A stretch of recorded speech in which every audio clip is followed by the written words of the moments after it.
Conversations with Authors here at Book Passage. Thank you to all of our loyal supporters out there. We appreciate your business. If you are joining us for the first time, well, welcome. We certainly hope that this is the beginning of a long relationship with Book Passage.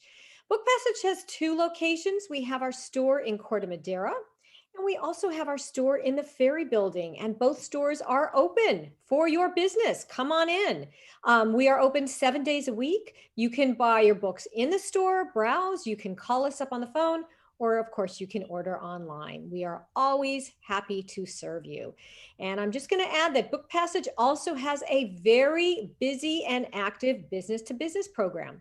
So for those business owners out there, if you own your own business or if you work for a big company and you are interested in buying books for your staff or for your clients, please give us a call. We would love to help you.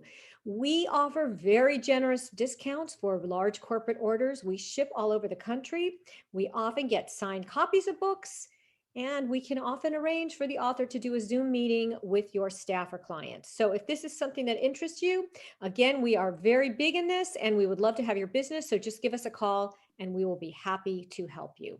So Book Passage is very proud to bring you this excellent programming. We call it Conversations with Authors. We have a lot going on. This is a very busy spring and summer schedule. And I'm just going to mention a few of the exciting events that we have on the docket. We have a signing with world-renowned chef Alice Waters. This is an in-person event in our San Francisco store on Saturday, July 16th at 12 noon. Miss Waters will be there. She's releasing the paperback version of her New York Times best-selling book, We Are What We Eat. And again, this is a free event, so just come on out and just show up. We also have an in-person event with renowned researcher and author Michael Pollan. Michael will be discussing his latest work, This Is Your Mind on Plants. And this event will take place in our Corte Madera store, Saturday, July 30th at 1 o'clock p.m. This is a ticketed event and tickets are still available. So please take a look at our calendar online. Again, a very, very busy spring and summer schedule. We do not want you to miss any of the exciting events we have both going on in the store and online. And here at Book Passage, our mission is to enrich, engage, and inspire. And Book Passage has been a Bay Area institution and a family-owned business for over 40 years. So again, we thank you for your patronage, and we certainly hope to be here for another 40 years. Well, this evening we have a very exciting program. One of Good Housekeeping's 20 new books for your summer reading list. One of Pure Wow's 20 best beach reads of the summer. A huge seller and a staff favorite at Book Passage. Part memoir, part self-help, this book will empower you to rediscover your own obsessions. This is not a book about Benedict Cumberbatch. It's funny, honest memoir about vulnerability and loving the things we love. Tabitha Carvan explores her thoughts on finding a new passion, why we feel embarrassed about loving some things, and how we just need to break out of our shame and grab onto the things that we enjoy. Tabitha has written for publications such as the New York Post, Australian Geographic, Overland, Offbeat Home, The Outlined. Her writings focus on issues of identity, family, and pop culture. This is not a book about Benedict Cumberbatch is her first book. Tabitha is joined today by Melinda Wenner-Moyer. Melinda is an award-winning contributing editor to Scientific American, widely read parenting columnist at Slate, and a contributor to the New York Times new standalone parenting section. She has written the acclaimed book, How to Raise Kids Who Aren't Assholes. And that book is also available at Book Passage, and our staff highly recommends it. So it is a great honor and a privilege to welcome to our Book Passage virtual stage two very talented writers. We are thrilled to have you both with us this evening, Tabitha Carvan and Melinda Moyer. Thank you, Cheryl. That was quite an introduction. I am so excited to be chatting with you, Tabitha, today. I have your book right here, and I can't tell you how much I adore your book. It is, I mean, it made me feel so many things. Like I was laughing aloud. I was crying some. I was like, how is she writing exactly what I feel so much of the time? I mean, okay, I do not have a thing for Benedict Cumberbatch. I will say that. I think I do not share that love. I think he's That's fine, okay. but Yeah, we can continue despite that. okay, thank you. I'm sorry. I know it's okay if you just want to end it now, but like everything else you wrote, it just resonated with me so much as a mom as well. So thank you. I'm so excited to chat with you. Yeah. So I guess, what I always wonder first when I'm reading a book, as a writer myself, is like, what leads a writer to embark on the journey of writing a book, because it is such a long and hard process. And I know, you also write about science, you're a mom, you've got a lot of things going on. So then you got like kind of into Benedict Cumberbatch, and I'm wondering, like, what was the moment, if there was a moment, where you were like, okay, I need to write a book about this? Like, what was that inspiration to put this into a book?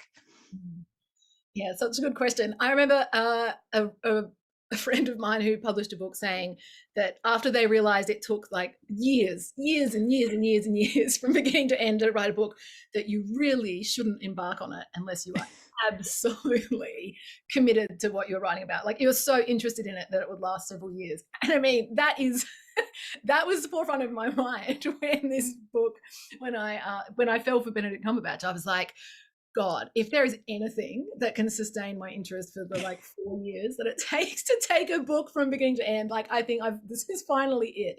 And I mean, the reason that it is a book and not just a very long essay, for example, is that it started as an essay about motherhood that I published in a US-based parenting website called Mutha, Mutha, great website. And the response to that was really positive and overwhelming. The people saying they felt very seen, like you said. And then I started publishing all kind of related essays in different places, like one's about fan fiction and one's about celebrity, kind of more toxic celebrity obsession, and one's about girlhood interests. And over time, I felt like I was publishing all, like, that they were about different things. But actually, over time, I began to realize this is actually just all the same subject. Like, I am kidding myself by pitching all these different essays. It's actually just the one idea, which is how it ended up as a book. And yes, and a book that could sustain my interest for that length of time. Yeah, my advice is, I can't reiterate that advice enough. Don't start a book unless you're prepared for it to take over your life for 4 years. Yep.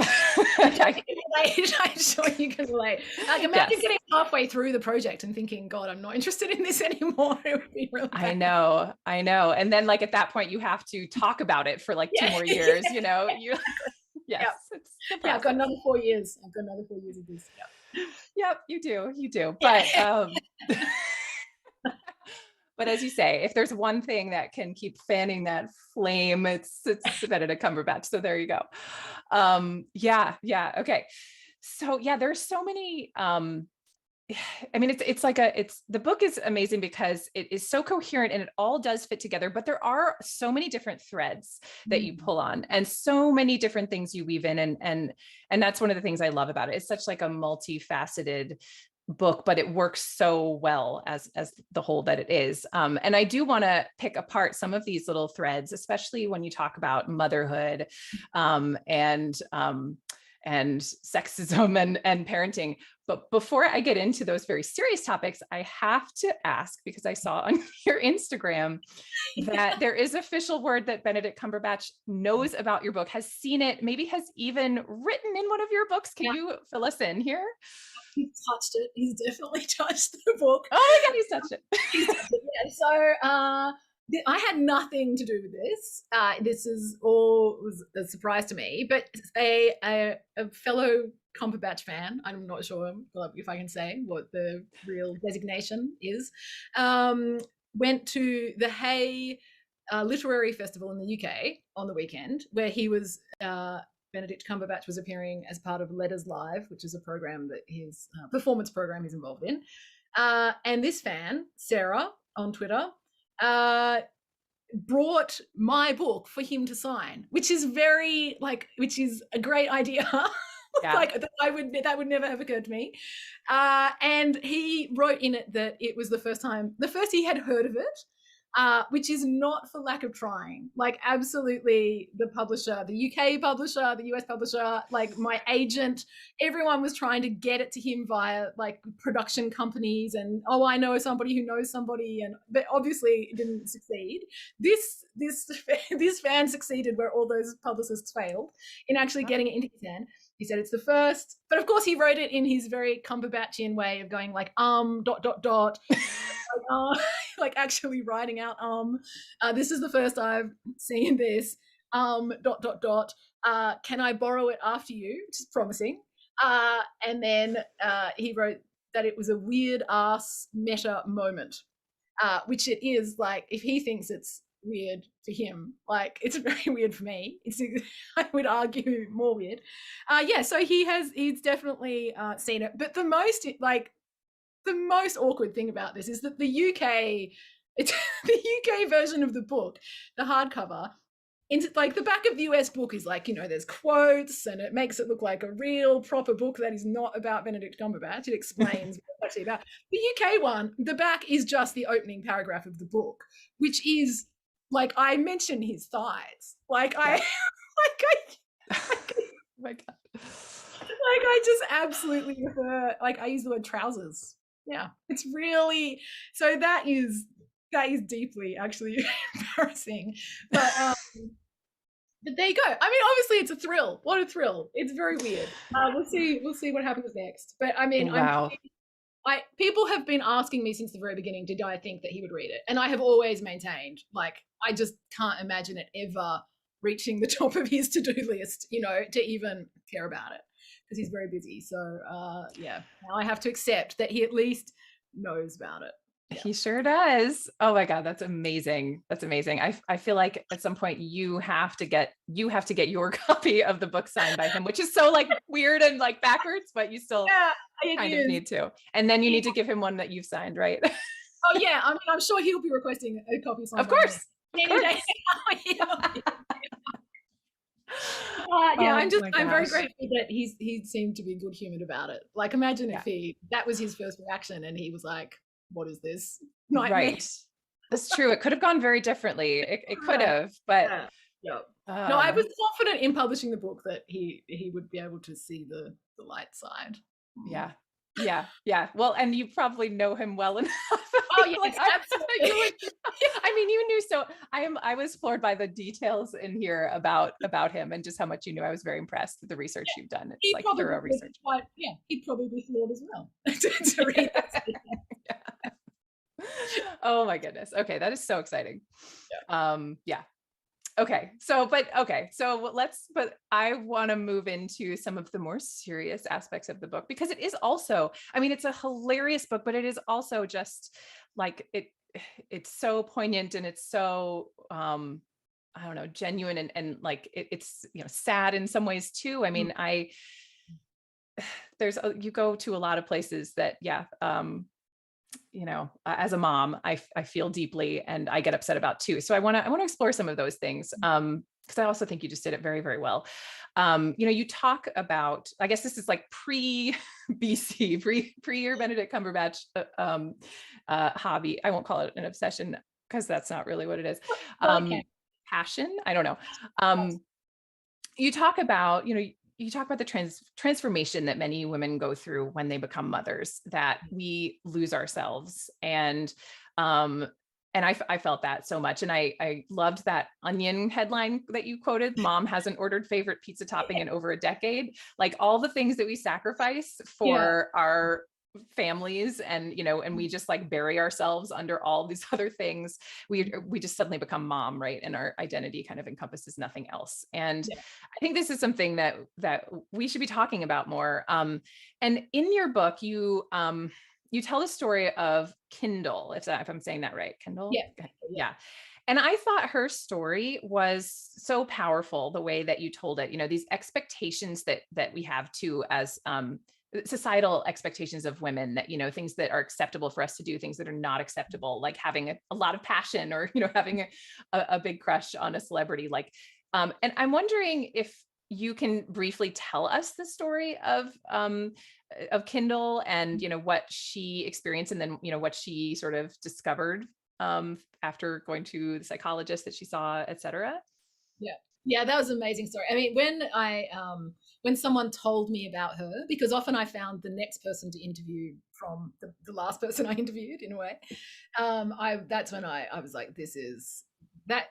Yeah, that interview was when I knew it was a book. Actually, I was like, this is enough of a story in itself to make this like a book rather than an essay.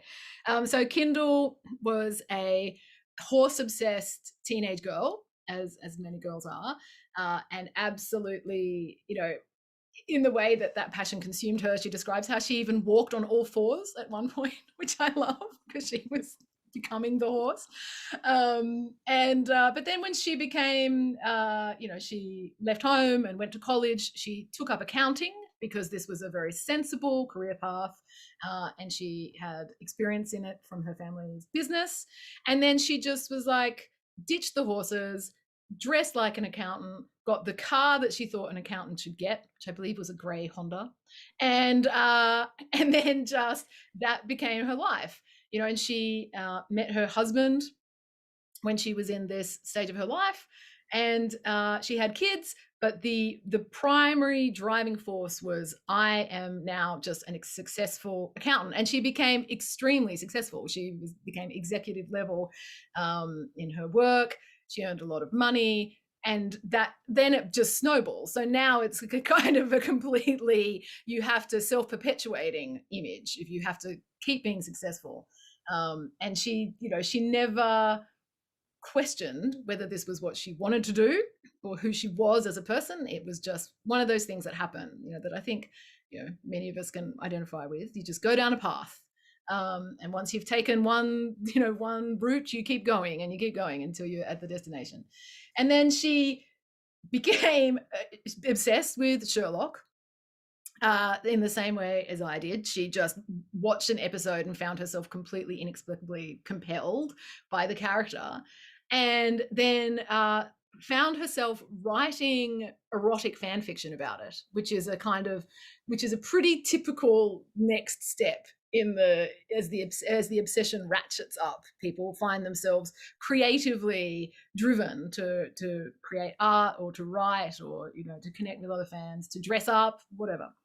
So, and then she starts painting, which is a passion that she also had when she was a kid that she left behind.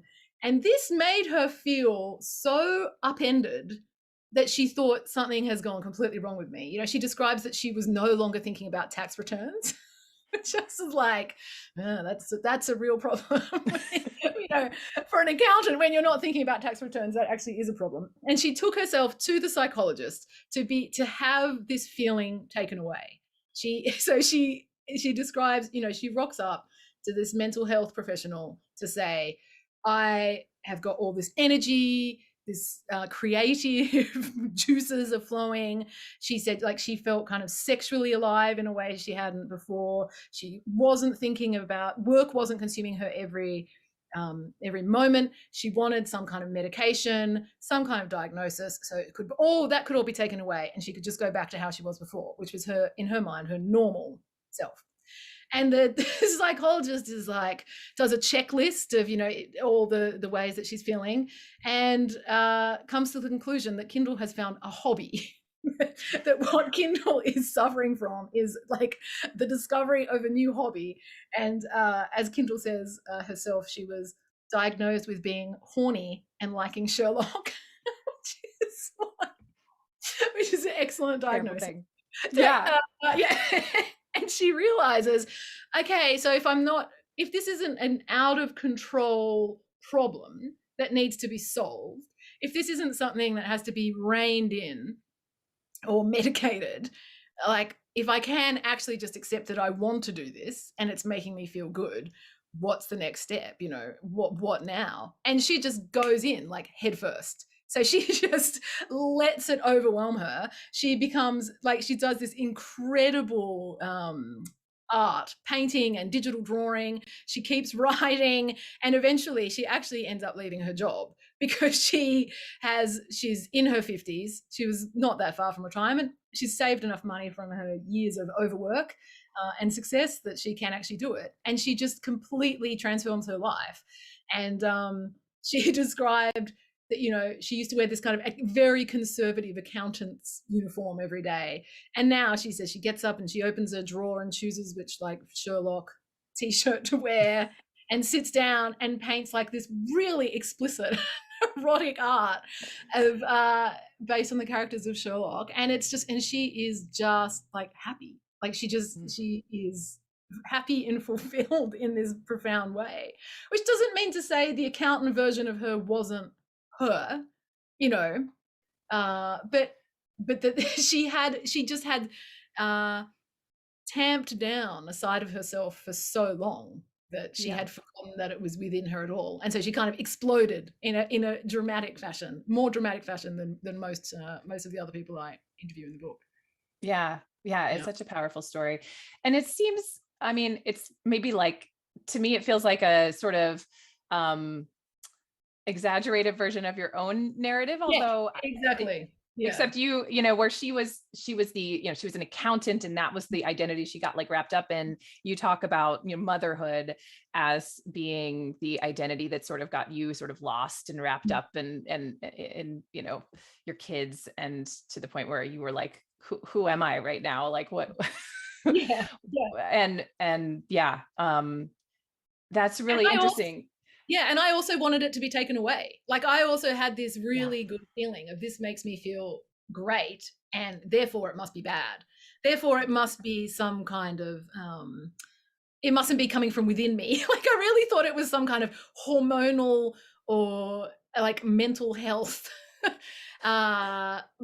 just episode that was coming at me in a way that I couldn't control, because it felt like it wasn't something I could, it just didn't seem like something I would self-generate.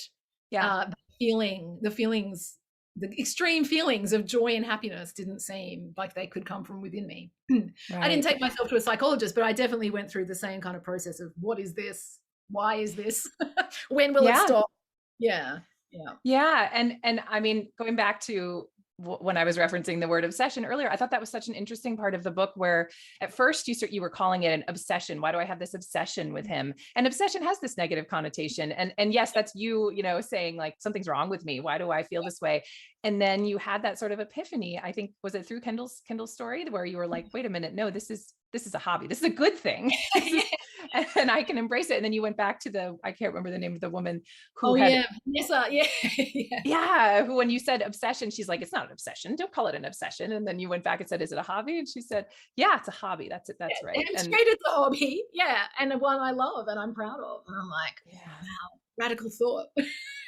Right. Yeah. And I sometimes wonder too, if like, it's, you know, hobby is also, it doesn't have a negative connotation, but it's almost like belittling, you know, it's like a small side thing. And I think Eve Rodsky has written about this in her book, Find Your Unicorn Space, about how, I mean, it could be more than a hobby. Like it's a passion maybe, you know, and that's okay. We can have whatever passions make us happy, and it's like real and, you know, should be celebrated and not sort of minimized, I guess. Anyway, I thought that was such a wonderful story, and just watching you go through that same sort of realization and self-discovery was so powerful too. You know, and I, as a parenting journalist, I think a lot about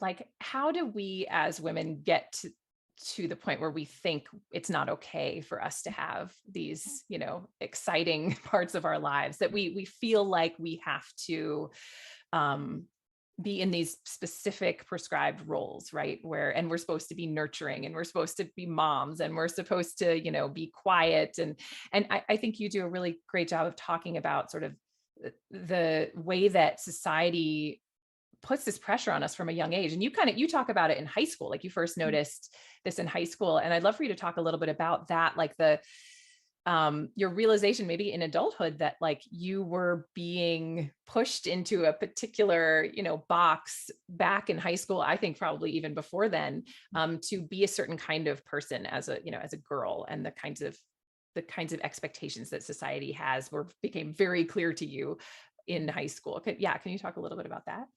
Yeah, that was another example of when I was writing all these essays that were touching around the edges of the themes of the book.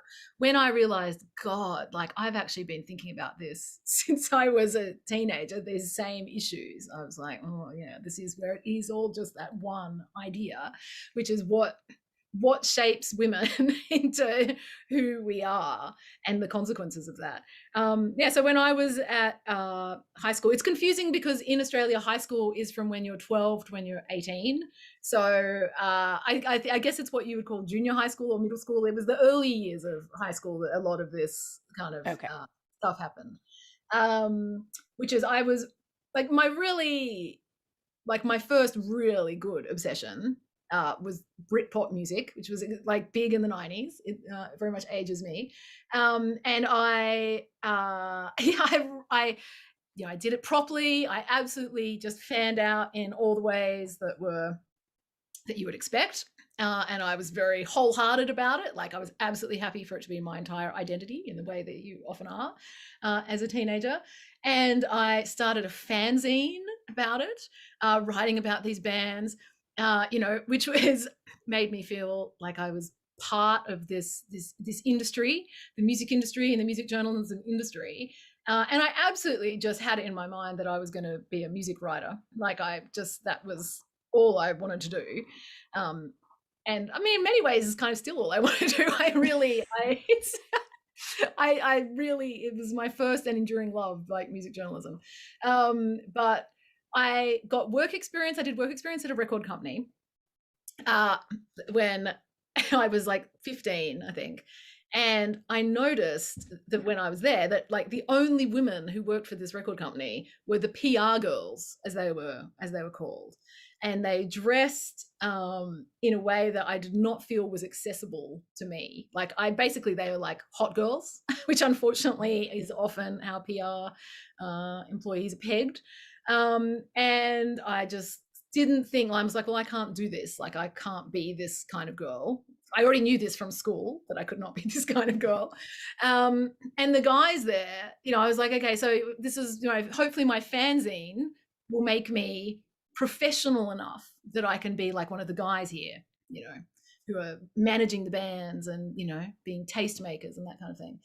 And then over time, I began to realize, because I was reading so much about music journalism, and to be honest, stuff that was probably beyond my age, like what was pitched at my age, I started to discover that, in fact, no, there are hardly any women in music journalism either. I mean, at the time, it was just an absolute fraction of music journalist women. And I read, it's this book, I've still got it.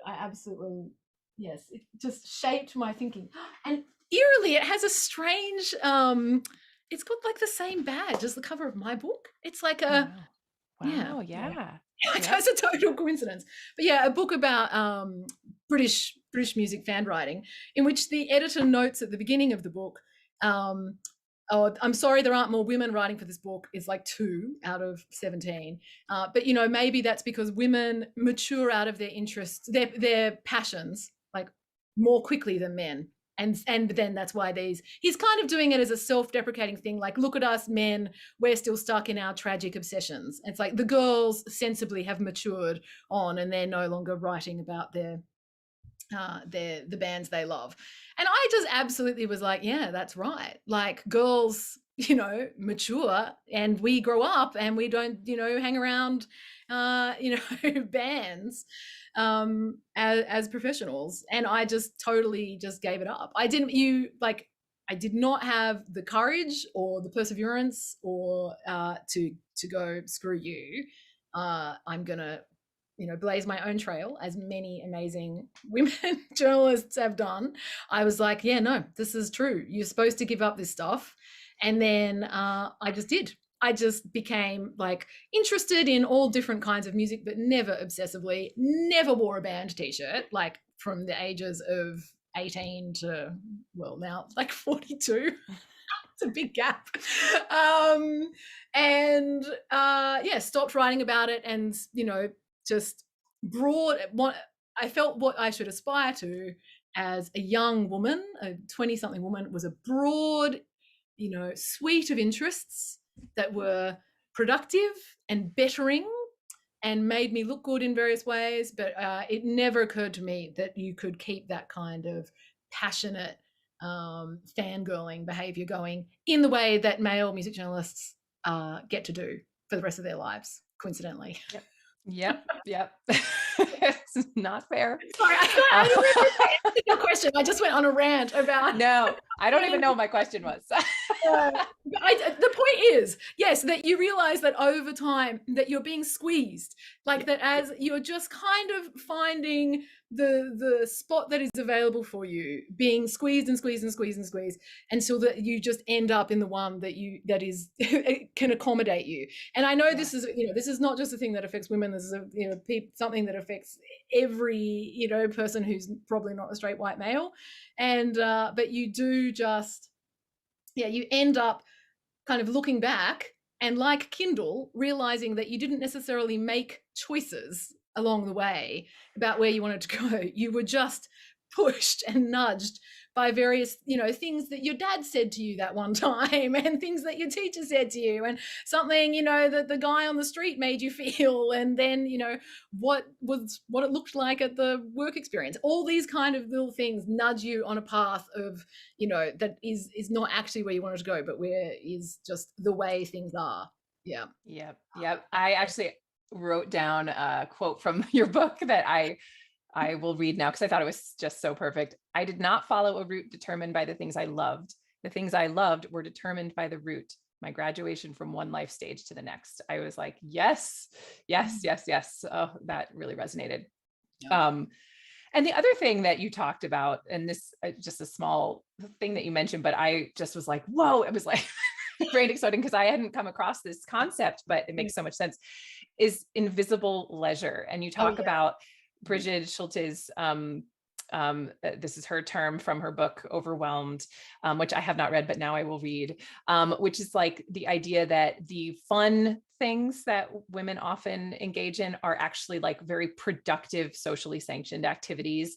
And I was like, oh God, that's me. Like I will bake for fun, but like bake my family, muffins that they can then eat, or I will, tend to the vegetable garden, like, oh, but again, like something productive. And I don't do stuff that's just like for the hell of it. Like, but my husband does, like, he's like learning the drums just for fun, and he plays poker just for fun. Yeah. And I have none of those hobbies, like none of them. Everything I do has some kind of like purpose to it, and it's not always fun. And I just thought, I was like, holy shit, I realized that if Cheryl said my book title, if she said asshole in the introduction, then we can probably curse. So it's okay to say Cumberbitches. Then. Sorry, I hope that's true, Cheryl. Anyway, yeah. So but I'm curious on this invisible leisure topic. This is kind of a random question, but like, did you find that when you did follow your passion for Benedict Cumberbatch, that you then gave up some of your like not really fun things that you did that for fun, like in order to make space for him, or like what are some of like invisible leisure things you found yourself doing? Yeah, I mean, exercise, is that wrong? Like I absolutely, like I was at the stage when he came along, I was in that I'm hell bent on getting to trying to be as fit as I was before I had kids, because I had my kids in such close succession.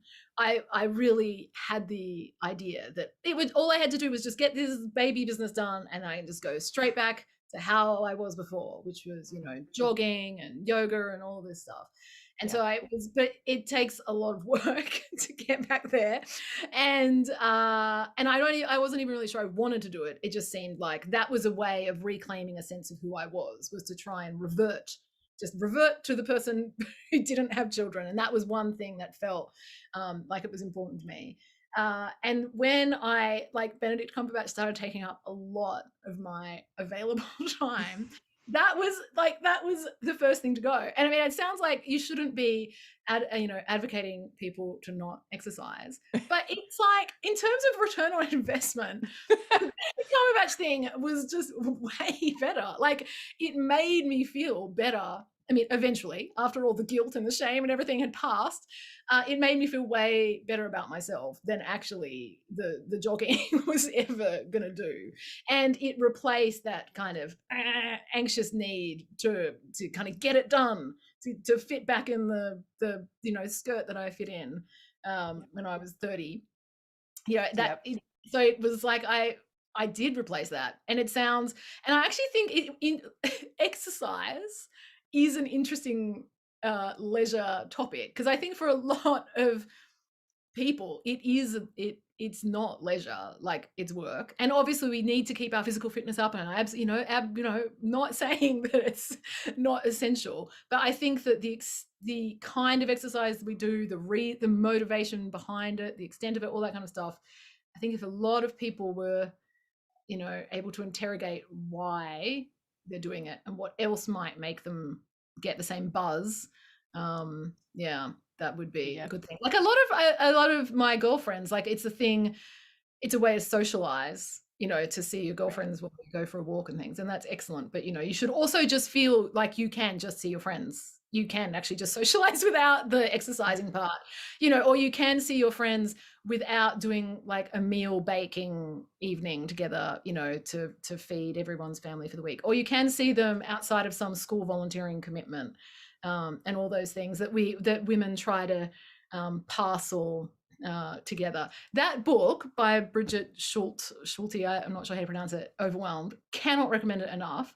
It starts by her reading this piece of data about how much free time women have available to them, and just calling BS on it and being like, this is not true. Meets with the guy who does the study, who's some kind of time management professor, and she discovers that he is including as free time any time that a woman has in the house with the kids.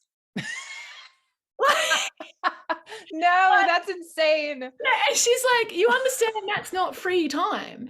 And he's like, but where would I put it on this spreadsheet?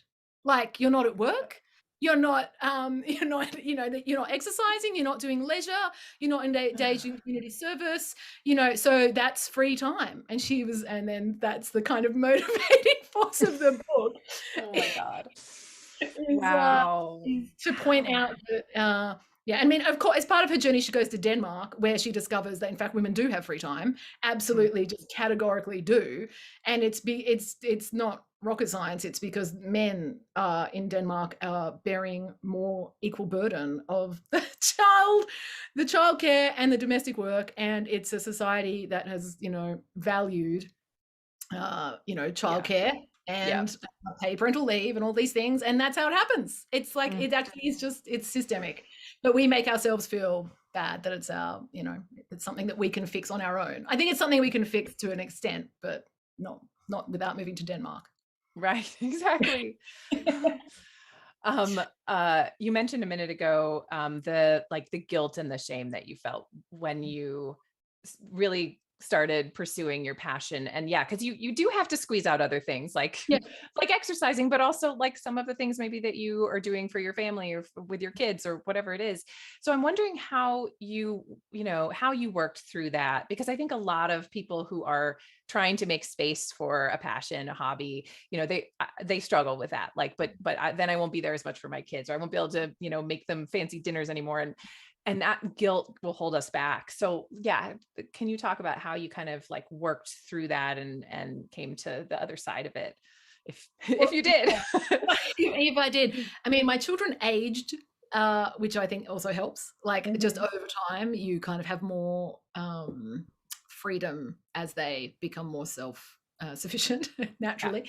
But I think the thing about the message of the book is that this is the finding something that you like, or that, you know, floats your boat, makes you feel good, shouldn't at the first instance can be something very small and can be something like that you can do at home and as part of your everyday life, hopefully. Because I think that there's this overwhelming pressure to find your passion, you know, and find this big thing that you're prepared to upend your life for.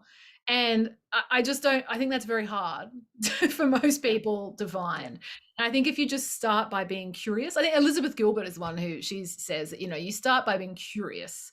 And if there's something that sparks some kind of flicker from that curiosity, just nourish it, you know, just do it a little bit more, think about it, you know, actually just push a little bit of the information about what's for dinner and who's you know, soccer match is on what day, just shove it a little bit over and make a little bit more mental space for thinking about things that are pointless and trivial but fun and just for you. And I actually think that's the way around it in the first instance, is just to kind of let it in and allow it to occupy your fantasy life while you're having a shower instead of the kind of to-do list, and then see what happens from there. And from my experiences, once you start getting that return on investment, it starts making you feel good.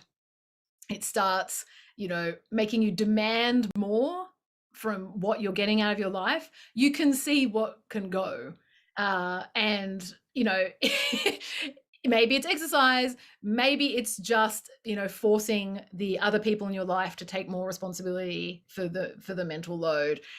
Maybe it is, you know, stuff to do with your kids, but I mean, that's a personal decision. That's what it comes. The thing about the spinach on the pizza that the mum realizes she hasn't ordered. I mean, the thing is, if you choose to order the pizza that's got the spinach on it, the topping that you like, you are taking away the pizza the choice from your child, and that is just necessarily part of the process. And if you are spending time on something that is just for you, chances are that is time you're not spending with your family. I just think you have to, you know, think about Denmark, for example, which demonstrates that it is possible. Like, if things are more equally shared between the family members in the first instance, but then, you know, with the community and with the state eventually over time, that there is time to dedicate to your children and there is time to dedicate to yourself. In that book, Overwhelmed, Bridget Schul asks one of the Danish mothers, don't you ever feel guilty? Like, these were women who were going out for 2 hours like every night to do a special like course that was just for like their own fun. It was like circus arts or something. And yeah, don't you ever feel guilty? And they all kind of look at each other, and the man that she's carrying around with her to introduce her to these people says to her, I think Danish women know their worth, is his response to her. Because they were like, what a weird question. Like, why? Yeah, like just a sense of their own worth is enough that they don't have to feel guilty about, you know, how much they're spending on their children.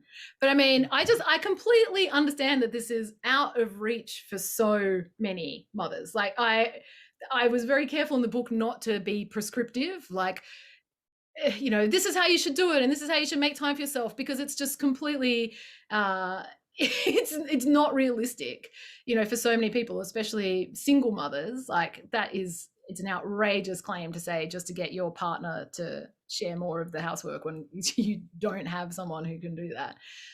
So yeah, I really think rather than feeling bad or that you don't have a passion or guilty that you want to spend time yourself, just start by exploring the idea that you could have feelings that are just for you, that make you feel good. That's the first step. Yeah, I really like that, because it's so simple. Yeah, and it doesn't have to take up much time. Yeah, and you can do it at home, and you can actually do it while looking at your children and nodding while they're telling you about Pokemon cards or something. actually just can be like thinking about, you know, Bridgerton. That's okay. Yep, absolutely. Yeah. A brief anecdote about Denmark. My parents moved there briefly. That's where I was born. Oh, wow. And yeah, I wasn't there for long, like a year. And so I don't remember it, sadly, or speak any Danish. But my mom said that she, it was always so cold that, well, in the winters, it was very cold. And well, to her anyway. And so she would, she'd take the baby carriage out with her friends, and her friends would have babies in their baby carriages. And anytime they wanted to go into a store, they all just left the carriages outside, like unattended for however long they wanted to spend in the store. And she was like, "What? That's crazy. Like, what? We can't leave our children unattended outside." And the moms were like, "Yeah, we can, and we're going to. We're going to go shopping, and you're going to leave your baby there." And it's just, I feel like that is so illustrative of what you're saying about. Yeah, exactly. And all those babies are going to be fine. Like everyone, they're not going to remember that they were left for 10 minutes, you know? No, yeah, absolutely. Like they bundled us up. We were fine. And if we started crying, it's also fine. Like we'll be okay. Yeah. Maybe we'll just all move to Denmark. That's a good solution. That's definitely, that's the next step. Yeah, that's book 2. Yeah, there you go. I also, again, because of my interest in parenting, I wonder about, I don't know if one of your children is a girl or not, but I think about like, how do we not socialize, or how do we push against, I guess we can't, our children are getting messages from our culture, from their friends, from the media, from adults everywhere about what they should be doing and what they shouldn't be doing. And girls are getting very powerful messages about what's expected of them. And I always wonder, like, what should we as parents be doing to push against that, to communicate to them, like, no, you don't have to give up everything in order to be a mother, or no, you don't, you should be valuing your own interests just as much as a boy would. And do you think about this? And if so, I mean, even if you have 2 boys, I suppose it's still relevant, like in terms of pushing against those dominant narratives. Like how do you think about doing that with your kids if you do? Yeah, so I have a girl and a boy. Okay. Yeah, and I talk in the book about how the girl is, she's obsessed with princesses and Elsa, and all the girly things. Babies is one of her big things as well. So she's got a, like, mother vibe, and how my natural instinct was to say, there's so much more to being a woman than Cinderella and babies, and and actually in doing so was shutting down her kind of sense of self-expression. And I believe those things as a feminist, but at the same time, it's not appropriate feminist parenting to also be telling your daughters what they can and can't express in their sense of self, even if over time they might begin to realize that, those are coded, they're getting coded messages about also what is available to them. But when they're 4 is not the time to be educating them about what is driving those forces. It's just the time to be like, I love that for you. It's not my personal interest, but if that's what you want. And in terms of, making sure that their horizons are broader, I mean, I think that, and this is easy for me to say because I have a girl and a boy, I think that it's the boys who need to be educated more thoroughly on this matter than the girls. Like it, I think we've seen, we've had enough time. Feminism's been around long enough to see that it can't be done without the buy-in from other members of the population. And I think it's more about hammering home the message to boys that, about fatherhood and what their, the paths that are available to them and how they should be managing their obligations. I mean, another one of the researchers that I spoke to for the book, she works at the university where I work, studying time management and the kind of gendered nature of time management. And coincidentally, at our university, they had just introduced a parental leave scheme, which was equally available to men as to women. So it was a 6 months paid leave, and you could take it if you were you know, it doesn't matter if it was same-sex couple, whatever gender, whoever you were, if there was a baby that came into your life, you were able to take this leave. And what they found is that just men weren't taking it. Like, so it was not just a problem of availability. It was, you had to change the culture of fatherhood to make them be amenable to taking it. Because if they had seen what had happened to their female colleagues who had taken maternity leave, and they had seen that they had come back and they'd been, you know, their positions had changed, their juniors had overtaken them and were now their bosses, they were often forced into part-time work. And so the men were like, yeah, I'm not so super keen to sign up for this parental leave scheme. And so it's, you actually have to educate you know, the fathers and the sons about, you know, the obligations that they now must share and the burdens that they now must share. And that's the only way, I think, for women's and girls' horizons to broaden. Yeah. Yeah. Sorry. Completely agree. I think maybe we have time for one more question. And I see there's actually a question from an audience member, Angela, who's asking, was there anything you were surprised about when doing the research for this book? Yeah, well, I mean, the best thing, and so many people bring this up to me after reading the book, and it is such a minor, relatively speaking, part of the book, but it is totally mind-blowing, which is the thing about the female birds, the songbirds. I don't know if you remember this part. Oh, yeah. Okay. Which is, I was, you know, thinking about these ideas about how girls and women express their passions compared to men.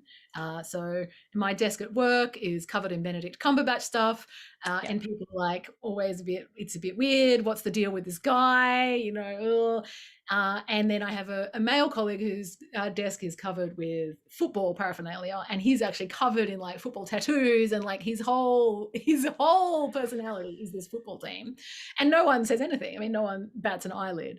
And it was in that context of thinking about that idea that I met this evolutionary biologist at the university who is trying to prove, and has spent 10 years trying to prove, that female songbirds sing. And she has proven, like, you know, 7 different ways to Sunday that in fact 70% of female songbirds sing, you know, and but still in the textbooks it says only male songbirds sing. And still her colleagues, who have kind of acknowledged and accept that she has done this research with many other female evolutionary biologists, still can't actually bring themselves to acknowledge the fact that female songbirds sing. And she describes, you know, the experience of being out in the field observing birds, and the other researchers will be like, it's so weird that female bird is singing, it's so weird. And she'll be like, God, female birds sing, like actually female birds sing. And then there's this, and they sing for a variety of reasons, just like the male birds sing. But we are so blinkered by our ideas of sex and gender that we actually just are blind to what is in front of us in terms of lived experience, so much that we have put that on the animal world. I find that mind-blowing. Absolutely mind-blowing. And that's when I came to realize, my God, like my colleague with the football thing is the same as me. It just looks weird because I'm doing it. It's nothing to do with Benedict Cumberbatch versus the football team. It's just that when women express themselves in the same way, it looks weird because we've decided that this is a male thing to do and that only men can do it, and this is the way that you do it. Yeah, I'll never get over it. I remember that. And that discussion you had of like the football versus what you're doing, I remember being like, whoa, like I hadn't thought of it that way. But of course, yes, men have these passions all the time. And we think, oh, it's fine because it's a guy. And then when a woman has it, it's a totally different thing. Yeah. And when a woman does do it, you've got to write, you know, an essay. Why do fangirls scream? And it's like, why are we asking the question when men are screaming at football, you know, matches every single weekend? Why are screaming fangirls an object of fascination and mystery? And it's just, they're girls, the female birds. Yeah. Yeah. No, I know it's not fair. And everything you wrote about in the book, about like everybody asking you, what does your husband think about this? Also, I felt was so telling of the people asking the question and how they're Yeah. thinking, right? Rather than, yeah, I mean, it's just like your pleasures, your hobbies, why should they matter so much to your husband? And why aren't you asking better questions? And Yeah, that was also, that and was that also really continued. like, I assure you that despite writing a whole chapter about how it's irrelevant what my husband thinks, I continue to be asked on a daily sure. basis by interviewers what my husband thinks. I'm sure every interview, I will not ask you that. Okay. Oh my gosh, I could keep talking to you for like the next 3 hours. However, I think we're almost out of time. But this was wonderful. Yeah. And I, again, like everybody needs to buy this book because it is so good. It is so good. I adore it. Like I adore it. Yeah. So thank you. Thank you. The critics are not wrong. This book has garnered amazing reviews, and it is really a special book. You have to get it for the summer. Great reading. And we really appreciate the presentation in the program tonight. Tabitha, really thank you so much. Linda, we're so happy to have you. Again, both these fabulous authors, their books are available at Book Passage. Please support independent bookstores. We love to provide you with this amazing programming. And we can do that when you buy your books at Book Passage. So again, thank you to our incredible authors. This was such a fun evening. It's a great book. And we hope that you'll find it at Book Passage and that you will join us again next time. Thank you. Good night. Thank you. Thanks.